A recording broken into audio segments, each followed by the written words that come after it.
you all so much for being here. To conclude this program, I will now give a brief presentation on A.A. Fischer's buildings, focusing primarily on material that for whatever reason did not make it into the book, but which advanced our journey and provided a fuller picture of what A.A. Fischer was up to here in St. Louis over 100 years ago. I will also discuss some of the decisions we made when thinking through ways of representing homes that are no longer extant, and for which photographs were unobtainable. We used a number of different historical maps inside the book, and of course, one of the most exciting features of A.A. Fischer's St. Louis Streetscapes is the fold-out map at the back of the book. If you haven't spent any time with this map yet, I encourage you to do so, and I hope that some of you will take to the streets with it.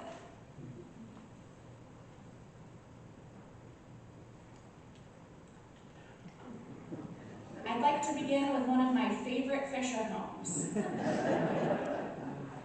It might seem an odd choice, but 5359 Vernon Avenue, pictured here, strikes me as absolutely beautiful. This structure is also ripe for metaphor, and I like to think that it is representative of how Nancy found A.A. Fischer back in the 1990s. He was, in essence, hiding in plain sight. Hundreds of his buildings were still standing, and they had already been lived in by generations of St. Louisans. But still, time had relegated A.A. Fischer to a footnote here and a few odd appearances in historic district nominations. Next up is A.A. Fischer and his associates in their offices. A.A. is the man on the far right, and if you look above his head, you will see the company name etched in reverse in the window. And while you take in this photo, I'd like to read to you an excerpt from the West Cavity Place Historic District nomination, written by landmarks researcher Jane Porter in 1980. Alexander August Fischer built at least 600 houses in St. Louis, beginning in the 1890s. A feature article in the St. Louis Builder of July 1905 described the efficiency of his building operations. Fischer usually worked simultaneously on several houses on adjoining lots, using a temporarily installed telephone at the building site to keep in touch with suppliers and workmen. During the time of the building of the West Cavity Place houses, he was also working on building houses on Keats Avenue immediately to the south. You will note that there is a disparity between the 600 houses attributed to Fischer in the Landmarks Report and the 334 we have confirmed and featured in the book. In fact, another source makes the claim that Fischer had built over 500 high-class homes by 1905. There are a few reasons for these differences, and without getting into the weeds, they are as follows. First, we were very, very conservative in our research. So despite all suspicions and suggestions, if we couldn't confirm with certainty that a house was attributable to A.A. Fischer, we did not count it or include it in the book. I'd like to shout out our researcher on the ground, Lori Burdack Miller, who retraced Nancy's steps with incredible devotion, obtaining the archival records necessary to make confirmation 334 times.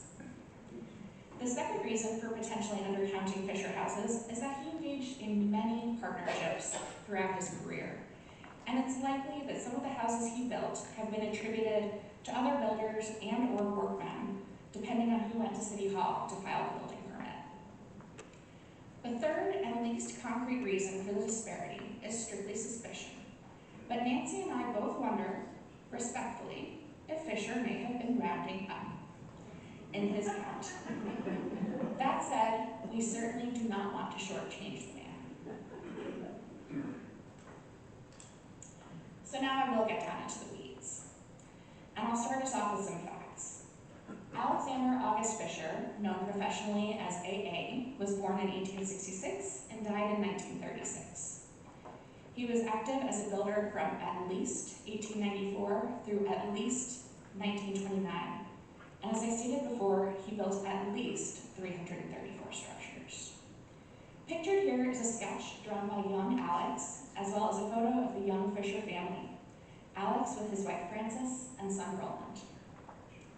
I'd like to mention that we have a number of Fischer descendants in the audience here today, many of whom have traveled from quite a distance. Nancy and I are both delighted that you are here today, and we are just so grateful to you for joining in this celebration of your industrious patriarch. Thank you for making the trip. Thank you for being so generous in sharing family photographs and stories and historical documents. Here are a few blueprints which unfortunately did not make it into the book. These drawings were provided by Fischer great-grandchild Rick Fischer, who happens to be here today. Hello, Rick. Hello, Rick. Rick happens to be a builder in his own right, and if you look very carefully at the photo on the far right, you can almost make out his reflection, as he keeps these beautiful archival works framed and hanging in his home.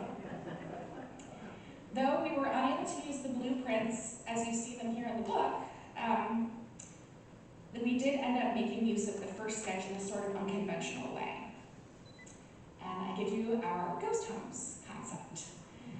Because so many Fischer homes have been razed, 74 to be precise, and far too many of them before we could get photographs, we had to figure out a way to help the reader envision what spaces throughout the city looked like before these Fischer specimens came down.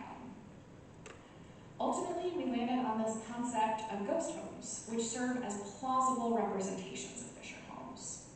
So you can see the blueprint on the right, and then on the left, you can see the directory entry for 5215 Cagney Avenue, where we've erected a ghost house on an empty lot.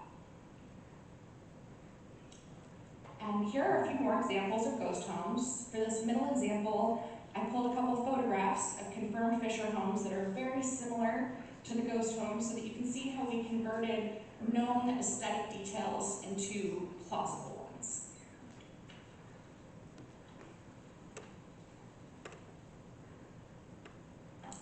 Other times, lots that had formerly hosted Fischer homes had been redeveloped, and the ghost home concept just wasn't going to work. In these instances, we used maps to conceive of alternative representations.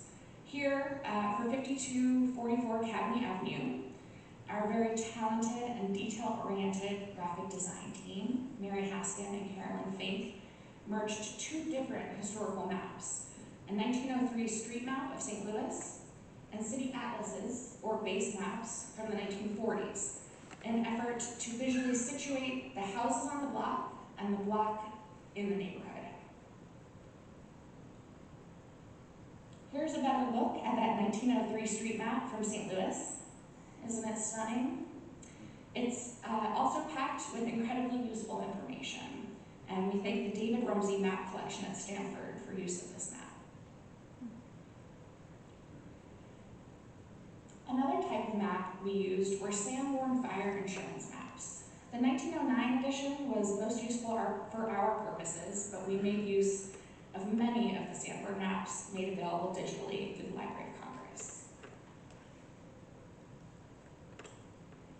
Next up are city atlases, or base maps, produced by the St. Louis Department of Buildings in the 1940s.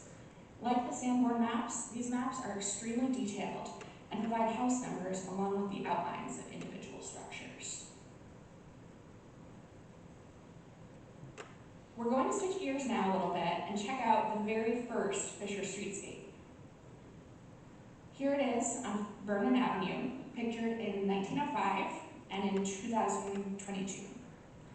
You can see that 3 houses from the top photo have been lost, and a couple of others have been modified, most notably 5253, which at some point lost its conical roof.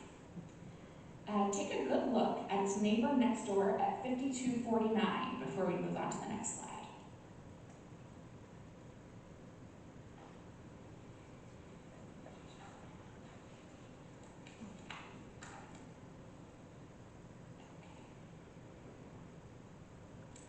In Nancy's video, she mentioned how much she always wanted to go inside a Fischer house, and thanks to Zillow, we can actually take a peek inside one of the houses from the streetscape, 5249 Vernon Avenue.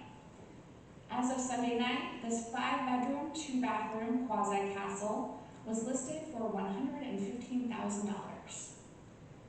Now, aside from the fact that sellers probably should have hired our photographer, Reed Radcliffe, to capture this beauty, I think it's fair to say that the inside in particular could use a little love.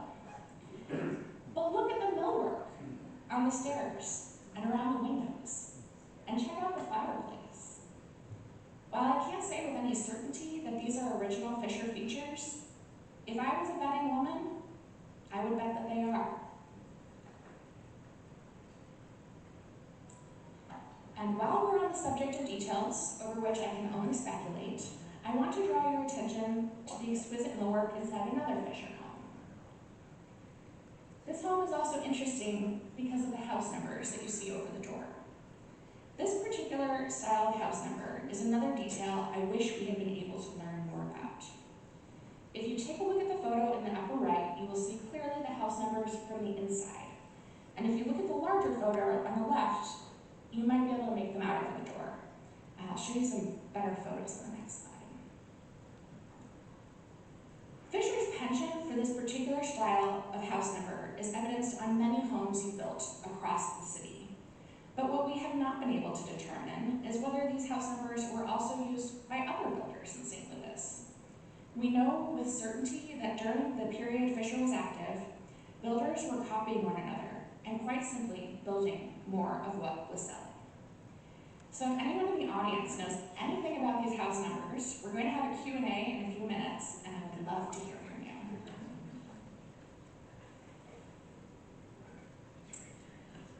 But before we leave 3441 Halliday, the inside of which we were just admiring, I must show you 3 photos of the spectacular remodel that has been done to the rear of the exterior. And what I think is so special about this renovation is the fact that the roof and the 3rd story have been preserved or possibly restored, while the bump out and the decking, with their unexpected angles, bring us squarely into the 21st century. We know from richly descriptive advertisements, such as this one, that Fischer was in it for the details. And whenever possible, we recreated archival photos in order to simplify the process of comparison. Since the 1902 advertisement, clearly we lost 13